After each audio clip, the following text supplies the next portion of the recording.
All right, so good afternoon, everyone. We're going to get started just because I want to be aware and respectful of everyone's time here today. So I want to welcome you all to something that Ellen and I hope to make a yearly presentation of the state of the Alumni Mentor Program. So today we are going to go through some of the different survey results that we've seen from both students and from alumni. I'm sure that you all know that I pester you all at the end of each semester to fill out the survey just so we can gain feedback. And this feedback really is essential to the changes that we implement within the mentor program year to year. And we try to make all of these changes over the summer just because it's the lightest time that we have mentors and mentees joining the program. So it gives us some room for creative projects. But what these fall semester, end of semester survey results, as well as past semester survey results have done, have really informed the upcoming changes that Ellen and I have strategized over and have really thoroughly thought through with the program upcoming that we hope to implement in fall of 2021. So today we'll talk, like I said, about the survey results. We'll talk about the upcoming changes, our movement to a new platform, some of the smaller changes that we're making to the program with access to resources, the types of questions that you'll get asked when you register, things like that. But I want to ensure and kind of just reinforce for you all that the core of the program is going to stay the same. It's going to stay the same. It's Ellen and I, as well as our supervisors, as well as the units that we work for, we are really committed to making sure we don't lose the human connection, because that connectedness for students and alumni are what drive this program forward and what make it so good, coming and building off of the foundation that Chris Gamble has built for us in the past. So and then at the end here, Ellen is going to talk about connecting these changes to a lot of the mentor feedback that we've seen, not only in the surveys, but in focus groups, and talking with a lot of alumni over the last couple months, and questions at the end. So the questions at the end, we'll open it up for questions at the end, but also Ellen and I want to make this a discussion. So if you have any questions that come up, feel free to either raise your virtual hand, or you're more than welcome to pop it in the chat. Ellen will be monitoring the questions as I go through my piece of the presentation, and then we'll switch. Okay, so with all of that, we're going to get started. So one of the biggest things, and I think that this is a really strong piece of positive feedback that we received from the fall 2020 survey, is we're doing pretty well. Like as I mentioned before, Chris Gamble, who established this program, he did an excellent job that Ellen and I really hope to just keep growing and capitalizing on that momentum that he started a decade ago. And so our average ratings are around 81 to 82% satisfaction for both student mentees and alumni mentors. Me personally, I focus on the 18% or so where we can kind of close that gap. But overall, I think that knowing that we're providing, again, that really strong foundation for connectedness, networking, and guidance that you all are providing to students really gives us, again, a strong foundation to move forward with some of these changes. So just to give you a little bit about numbers, we had 101 student mentees participate in their version of the survey. You'll see a couple more survey results as we go on. And we had 223 alumni mentors participate in the survey as well. So for all of you who are paired with students, another survey will be going out in May. I highly encourage you to ask your student mentees to participate. We really, again, take that feedback into consideration. All right. So the next question we asked on the survey is, how often do you meet with your match? You can see that it's pretty equal. A majority of those who are currently matched with a student or for students with mentors are meeting around once per month, which is what we recommend. We do have a couple of students and a couple of mentors who are really going above and beyond and meeting more than that. A couple who are meeting once per week, which I really tip my hat off to you for doing, because I know that those conversations on a weekly basis can be pretty intense sometimes. But a majority of those who are currently matched are meeting once per month, which is again what we're going for. So that is informing those who aren't meeting that often, informs the little reminders that I send out or send out through MailChimp to connect with your mentees, or on the student side of things, make sure that they're reaching out to their assigned mentors. This, again, was a really big point for us to ask. So how do you communicate with your match? We're actually going to be adjusting this question moving forward to say, like, how do you prefer to communicate with your match? So that's just something that we're going to be adjusting within the next survey. But here again, you can see a majority of people are communicating through email, through video chat, especially in light of the pandemic. Whereas only a small amount are communicating over social media, or who may not have any communications at all. And I know that there's only a very small percent, about 3%, who are communicating in person, which honestly normally would be a bad thing, but is what we like to see right now in light of COVID-19. So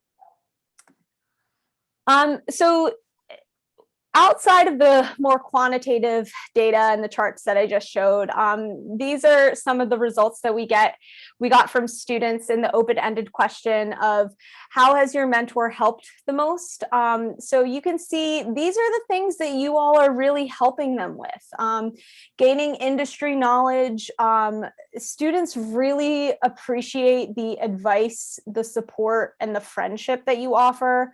That's something that I saw multiple times. That's when I talk with students, that's the thing that they really lean on, is that connectedness to someone within their field, especially if they don't have a friend or a family member in their field of interest.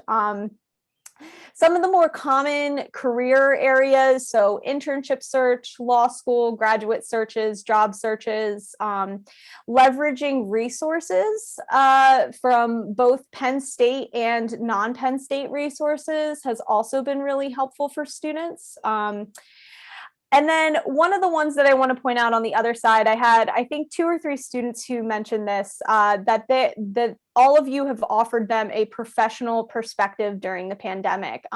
So being able to not just survive, although sometimes it comes down to that, but really to better understand how to present themselves professionally in professional spaces, over remote internship work, over applications, and as they're going through their career development. All right. Lauren, just quickly, we are planning to share this after the presentation as part of the next mentor memo, both the slide deck and the link to the conversation, correct? Absolutely, yes. So all of this will be shared in the mentor memo, and then I'll also be sharing this out after today's presentation through email to you all. So you all get this. Thanks, Ellen. You're welcome. Feel free to take notes, but you don't need to take copious. Yes. Okay, so we're going to stick on the positive side of things for the next slide. So these are some of the positive survey results that we got from you all on the alumni mentor side. Favorite part about being a mentor, being helpful, getting to know students, acting as a resource and providing guidance, offering different perspectives, connecting with students. And because these surveys were anonymous, I pulled one quote that I'd like to read. Somebody here had put, I get to stay in touch with young people. I obtain a deeper understanding of what matters to them, what worries them, what they want, etc. This makes me not just a better mentor, but also a better teacher and a better person and citizen. I would like to think I am helping someone not make the same mistakes that many of us, have made. And I can tell you all from this quote really resonated with me, just because as somebody who does career coaching with students on an almost daily basis, I feel the exact same way, of that ability to connect with students and help them not make the same mistakes that I made.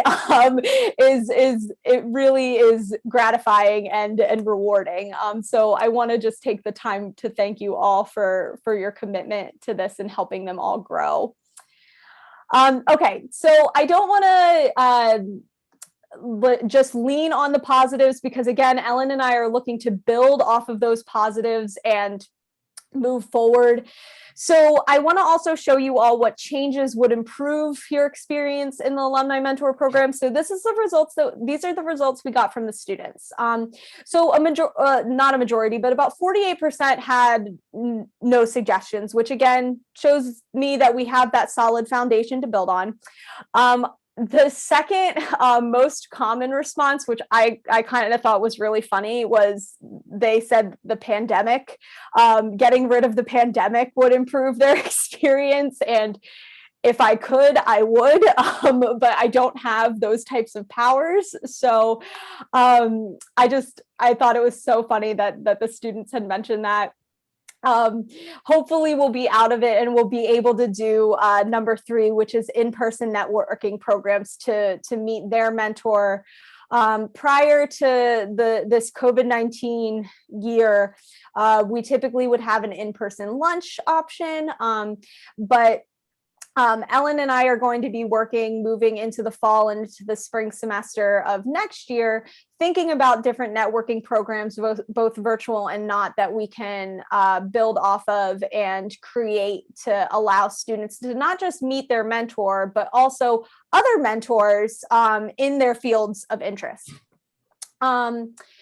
We also have access to more mentors for networking. So this kind of builds off of that as well. So this is one of the primary points that it has kind of driven us to move to a new platform, which I'll talk about in a second, as well as opting out for a certain period of time. So I'm sure that you all have maybe experienced this yourself on the student side of things, but maybe a student that you are initially paired with has a change of heart. They want to go into a different career field than originally paired.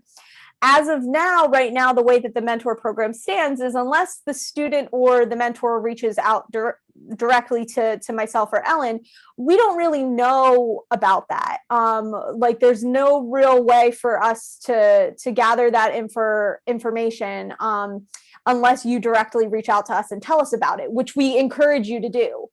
But one of the things that we wanted to incorporate was, instead of kind of leaving it to the powers that be, is having this opt-out option built into the program, where you and your student can renew your mentorship, or you can say, okay, a year is about good. They have different interests, want to go one way, and I'm going to be open to be paired with another student. Which I'll explain in a little bit, as well as updated websites, and some of the different things that are listed here, like we have more structure, less structure, faster matching times, improvements on matching. We're hoping that these can be addressed in the changes that we're making over the summer. Okay. So for the mentor side of things, the alumni mentor side of things, changes that you all suggested. About 52% said they have no suggestions. Again, good. We have a solid foundation, but I want to close that gap. So some of these suggestions we have really taken into consideration, and this is something that Ellen will go into a little bit more detail about later. But being able to have structured goals and activities as options, being able to have the option for short-term mentorship and long-term mentorship.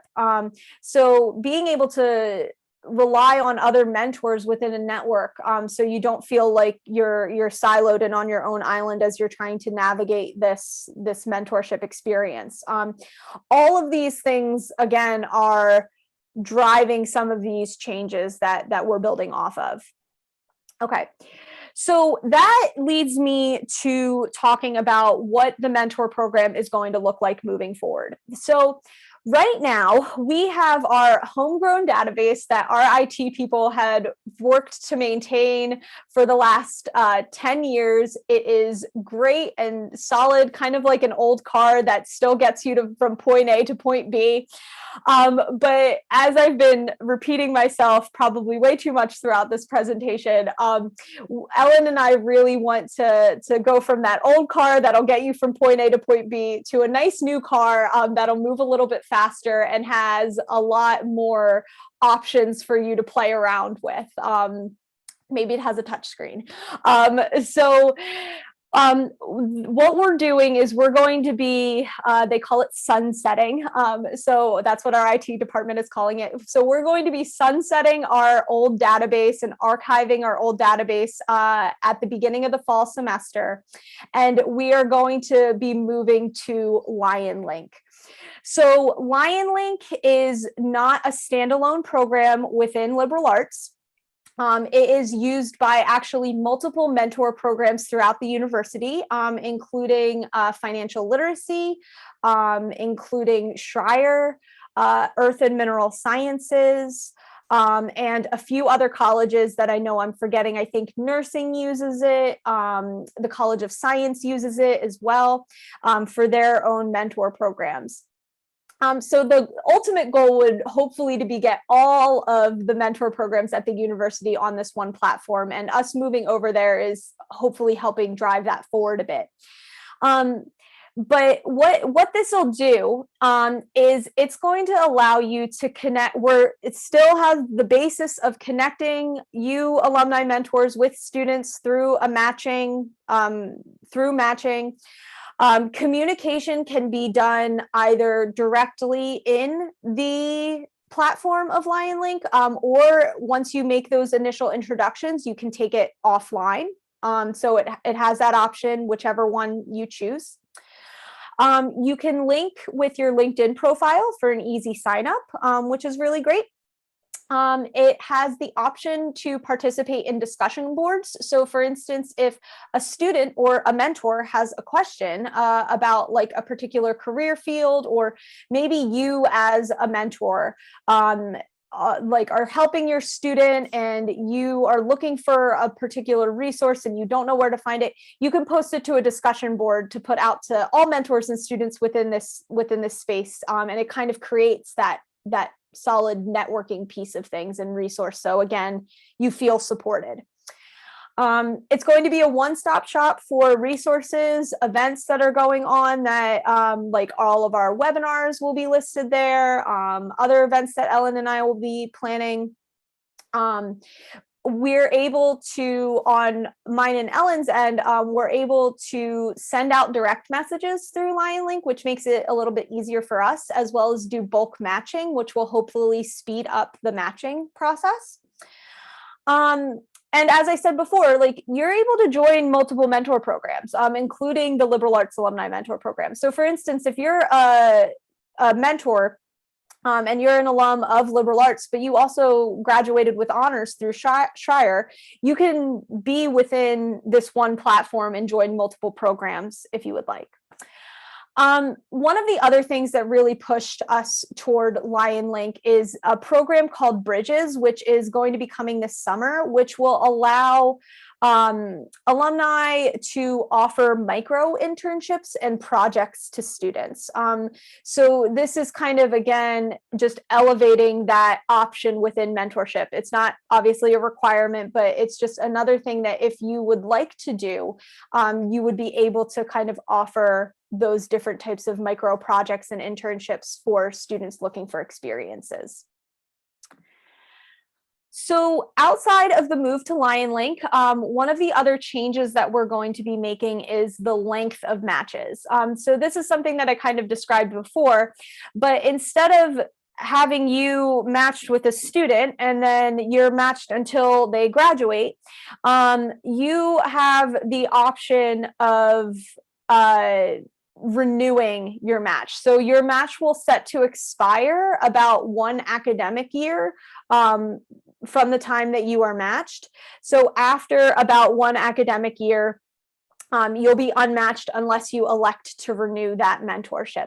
So again, this is a concern that has been brought up to myself, the members of the Career Enrichment Network, a couple times. Is a student might have a really great connection with their assigned mentor, but their career goals have changed. So they're looking to be matched with someone else. So instead of having to have that conversation, they can just elect not to renew that mentorship in a formal capacity. They can still connect with you on LinkedIn or outside of that. But say that they really have a great relationship with you, you can keep renewing that mentorship until up to the time of their graduation. So right now we are looking at, so this is what it is for student mentees along with their eligibility.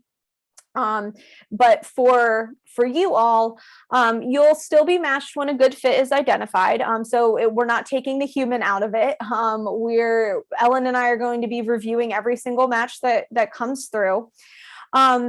So if you're notified of your match in the spring, your match will end in the fall semester. So again, following that academic year. And if you're notified of your match in the summer or fall, it'll end in the spring. So we're looking at kind of aligning ourselves with the academic year just for consistency purposes. This may change in the future. Depending on what the technology can do on the Lionlink side of things, but any adjustments that we make on our ends, you all will be notified directly about that. Okay.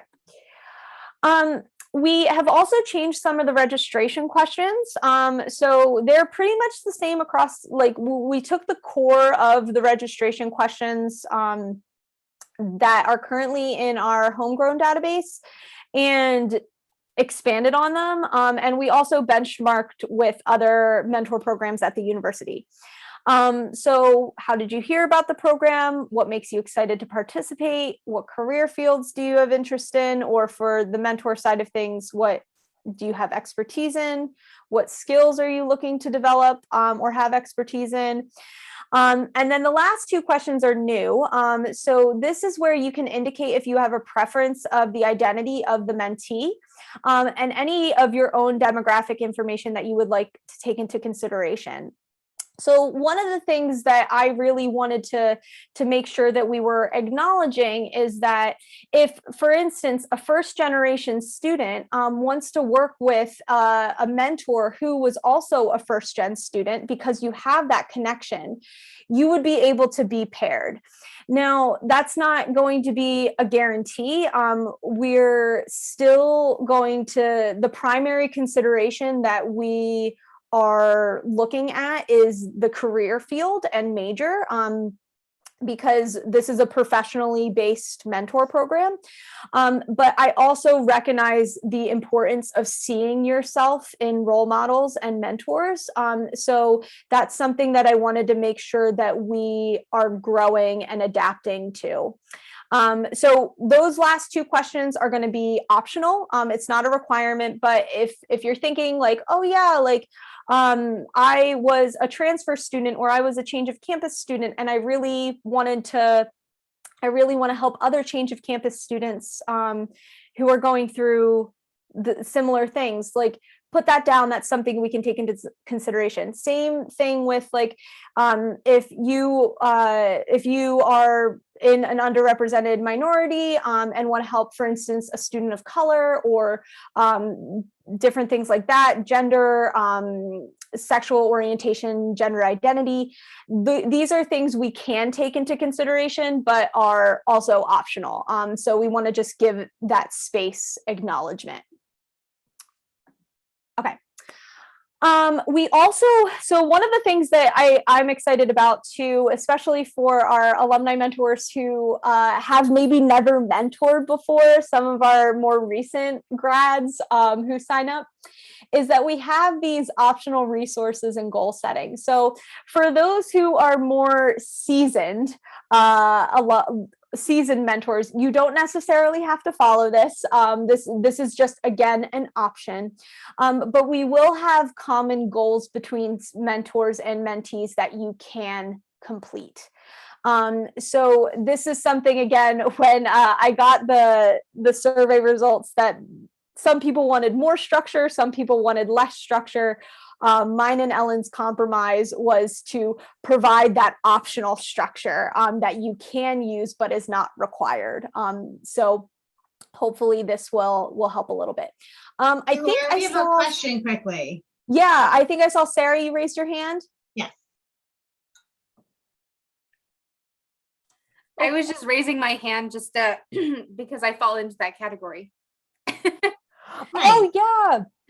Just waiting to be matched. Yes, yes, absolutely. So thank you so much, Sarah. And I love that you're here right now and that you signed up to be a mentor. So yeah, once we find a good fit for you, you will be at this point be contacted by me to introduce you to your mentee. So we're just waiting for the right student to come along. So hopefully it'll be soon. Can't wait. Thank you. Sorry. Of course. No, I appreciate the comment. Awesome. Okay. So I want to give you all a quick rundown of the timeline of changes, just so, again, like Ellen and my goal is to be as transparent as possible with you all. So from today through April 15th, all matches are made through the current database, through the current process. For those who are currently matched, keep on keeping on. You're doing a great job. And so something to note for those who are currently paired or who will be paired during this time, you're going to keep your mentorships until the spring of 2022. And then you'll have that option to, again, renew or let that mentorship go and not renew. And that's, of course, like if your mentee graduates before then, your mentorship will end prior to May 1. Lauren? Yes. I hate to interrupt you, but we do have a question about the supply and demand of mentors to mentees. And I thought maybe you could just address that quickly. Yeah, thanks so much.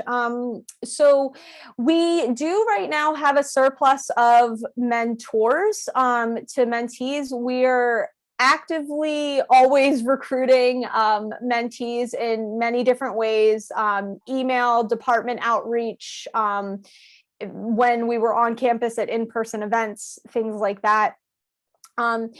It also, though, depends on your area of work. So for instance, we have a lot of students who tend to apply to the program who are really interested in some of the bigger majors that have like a direct connection to a specific field. So for instance, like a lot of the students who are currently majoring in psychology might want to, at this point in their career as a student, become a psychologist. Now that might change because we know that not all psychology majors decide that they want to be a psychologist, but right now that's kind of what they're testing out. So we match like within real time. So some of those career fields like I'll say psychologists, people who are working within criminal investigation, 3-letter agencies within the government are really, really popular for our crim majors. And then within econ, we get a lot of students who want to work like on Wall Street and like within finance and things like that. So we do have a couple of niche areas within smaller majors that we actively try to recruit for and pair, but also know, like, if you haven't been matched quite yet, that might be a reason why, is we just haven't had a student who is interested in your area yet, and we're just waiting for them to apply to the program. Ellen, I don't know if you have any other additions to that. No, I was just sharing in the chat, actually, Lauren, that neuropsychology is a really popular mentee request right now. And we don't have a lot of neuropsychologist mentors. So one of the challenges is sometimes while we do have more mentors than we need, we don't always have a good fit for them within the program, as Lauren was just explaining. And so it's always a balance of trying to make sure folks have mentors, but mentors that will be a good match for what they want to do. Yeah, and so one of the things that I neglected to mention when I was talking a little bit about Lionlink is that when you register for Lionlink, you not only register for, like, we'll ask you to apply to the mentor program for those long-term mentorships, but it's also going to open you up for one-time conversations with students who use Lionlink, whether they're in liberal arts or not. And of course, like, you will have the option as the alum to accept or decline that initiation of contact, but it just gives you a greater touch point to students. Like, so for instance, if you haven't been matched for that longer term mentorship, you are able to still have a positive impact, but in a more of a short term capacity. So we're hoping to open that field up through this platform as well. It might also, I'm just going to jump in here, Lauren. Sorry, yeah. Sarah, you're just noting that you kind of work in one of those niche fields in marketing. And one of the things that these one-time conversations will allow is a student who's maybe thinking about marketing, but not sure what the path is to get there, or if it's a good fit, to reach out to you, maybe not for a long-term mentorship, but for can we have an exploratory conversation while I make some decisions about my career path? And so we hope that will also be helpful to students, but allow us to engage some mentors who don't have careers that are maybe often represented in our mentees. Absolutely. Thank you, Ellen. I appreciate it.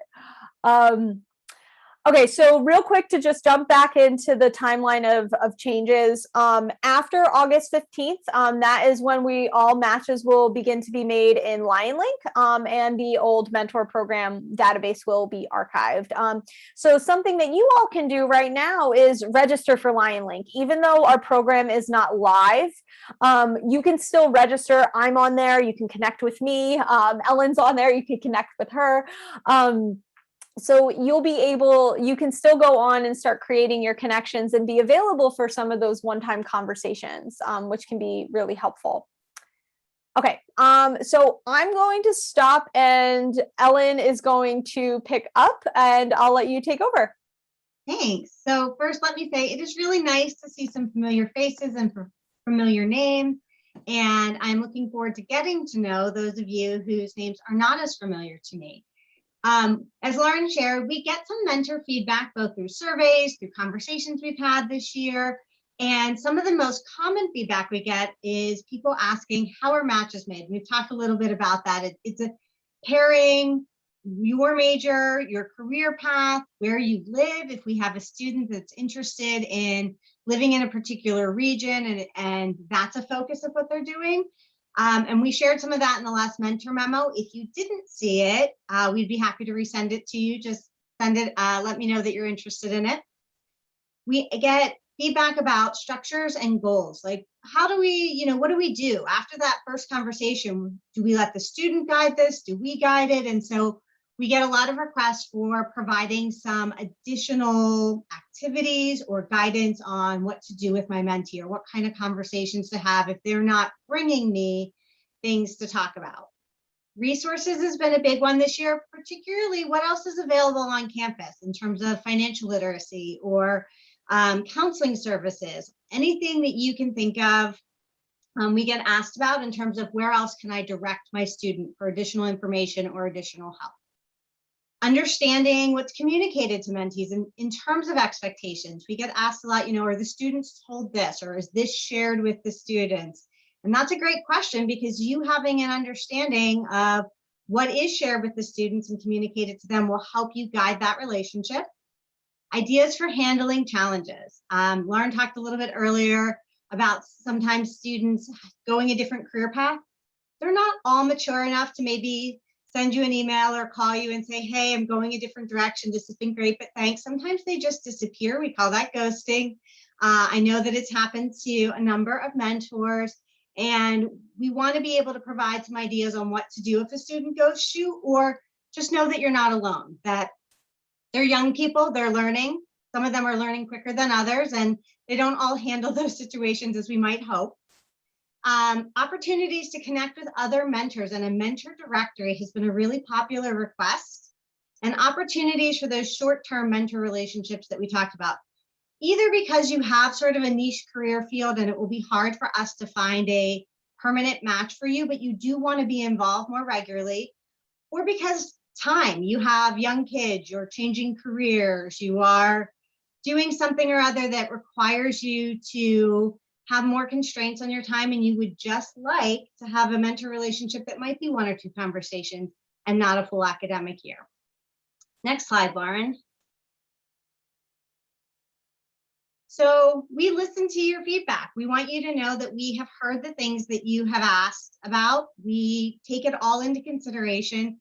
And as Lauren has said, one of the reasons we're moving to Lionlink is to help meet some of these needs and fulfill some of these things that we think will help advance the program. So as we talked about in Lionlink, there'll be some structured goals and activities where there'll be kind of a timeline set up where we suggest on your first meeting, this is what you do. And then these are the next 5 things that happen. And when you get to the end of those, we can revisit where you are in the mentorship. There'll be central resources. So you'll be able to direct students to the Financial Literacy Center, or to CAPS for counseling, or to Lauren and Susan and Katie in her office if they need really sort of more directed career counseling. Then you're giving them sort of broad strokes of what you do, but they really need the brass tacks. And so we hope that having those all in a central place where you can access them and share them with your students is going to be a really nice benefit for our mentors. The ability to connect with other mentors in a mentor directory. I think this is a huge one, because it will be not just regional, but it will be a mentor directory of everyone in the program. So if you're looking for other attorneys, if you're looking for other folks that work in marketing or in neuroscience, or other mentors that live in New York City or Philadelphia or wherever you happen to be, you'll be able to locate those mentors and reach out with a question, or just to say hello. I'm also a Penn State grad that's in the mentor program, and we happen to live in the same region. And so having that connectability, I think, helps us build a stronger network of mentors. We also will have, as we've talked about, those opportunities for short-term or single conversation relationships. And you'll be able to opt into both the directory and the short-term. You might not want to be listed in a directory. You might only want an academic year mentorship, and you can select that as well. The thing Lauren hasn't mentioned yet is we are also building out a new website. For those of you that have been to our old website, that might be where you filled out your mentor application. The new website will be a little easier to navigate. It'll have some drop-down menus with ideas for activities. It will have a frequently asked questions area where you can get on and just look up, I just want to know what to do if or when these situations arrive with my mentees. So we think that'll be really helpful. And then, as Lauren said at the beginning, we're planning to do this kind of session on an annual basis to provide an opportunity for you guys to hear about where we've been and where we're headed, but also to connect with us, ask questions, maybe see some other mentees or mentors that you haven't seen throughout the year, and have an opportunity for us to all engage. At the moment, these will be planned for Zoom, and I think there'll always be a virtual option, but perhaps one day there'll be an in-person and virtual hybrid option for those of you that want to come back to campus. Next slide, Lauren. So what's next? We've talked a lot about sort of what's happening this summer, but beyond that, sort of once Lionlink is up and running, we're going to be looking at new ways to explore this monthly webinar that we're all on together today and the mentor memo to make those useful and meaningful and something that is really beneficial to our mentors. And we are piloting some mentor meetup programs. We have one right now in DC, and we piloted one in Pittsburgh this spring, where we bring mentors together from those regions, help them build a network so that they can get to know each other, be in support of one another, and again, just be part of this program in a different way. So we'll continue to pilot those programs in some additional cities. We're looking at the eastern side of Pennsylvania, sort of Philadelphia, maybe also parts of New Jersey for the fall. And we will continue to roll those out so long as they are productive and there's interest in them. So we are not stopping with the transition to Lionlink, but we are continuing to build on the program that Chris really beautifully set up. And now we are going to continue. Ellen, real quick, because I don't think I explained myself well in the chat. Paul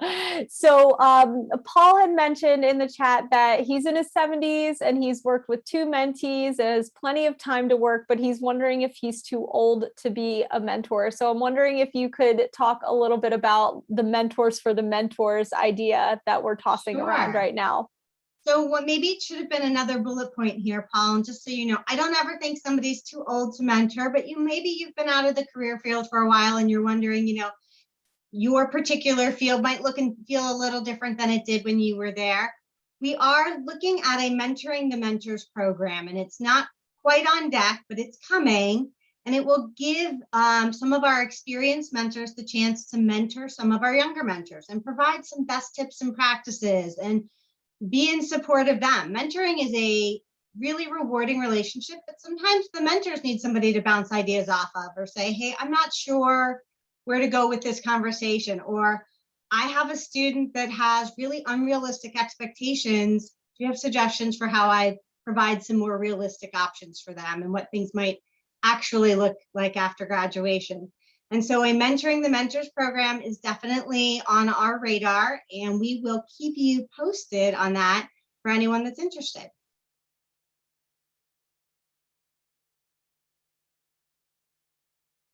So the last thing here is sign up for Lionlink if you are interested in sort of getting ahead of the curve. We will be sending out communications and a one-page direction sheet on how to do it. It is not challenging. I did it in about 15 minutes over our lunch period one day. But if you want to get started now and keep Lauren and I from pestering you all summer, go ahead to psulionlink.peoplegrove.com and get signed up. Otherwise, you'll hear from us as we start to make that transition over the summer. Again, you can link it right to your LinkedIn account. You can set it up individually if you don't have LinkedIn. We're really excited for this transition. We think it offers great benefits for both you as our mentors and to our student mentees that will really help increase the productivity of the program.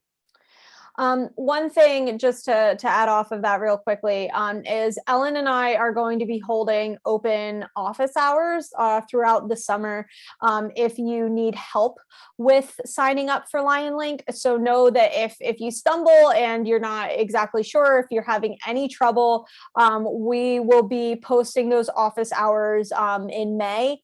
So you can whether it's through those office hours or by directly contacting us, we are here to help walk you through this process. All right. So I think that that's all that Ellen and I have for today, but we want to open it up for questions that may not have gotten asked in the chat. Raise your virtual hand or put them in chat. And again, our virtual doors are always open to you if there's a question you prefer to ask offline in private. Yeah, absolutely. Well, that's great to hear, Kevin. So Kevin's saying he's been on Lionlink for about 6 months and has connected to several students interested in his career field. So it is a really nice way for students as well to locate people that they're interested in connecting with, even outside of what Lauren and I are doing as a formal program. Mhm.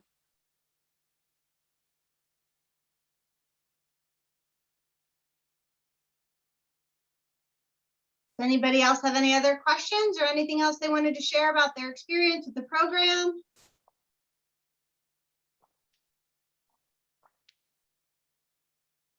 Okay.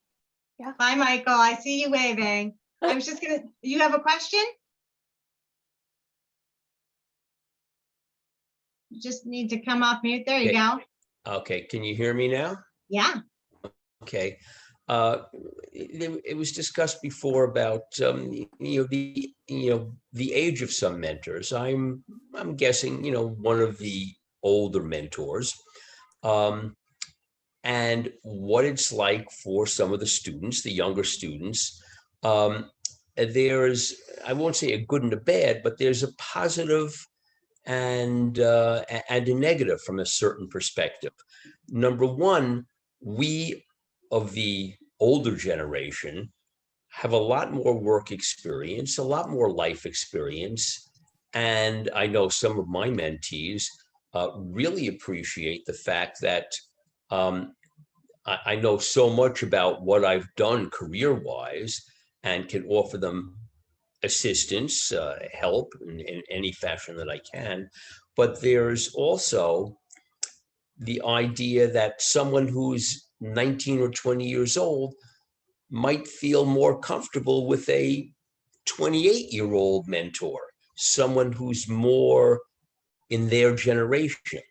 So perhaps, obviously, not with that kind of extensive work experience that some of us older folks have had, but they can perhaps relate better to someone closer to their old age, their own age. So it works both ways.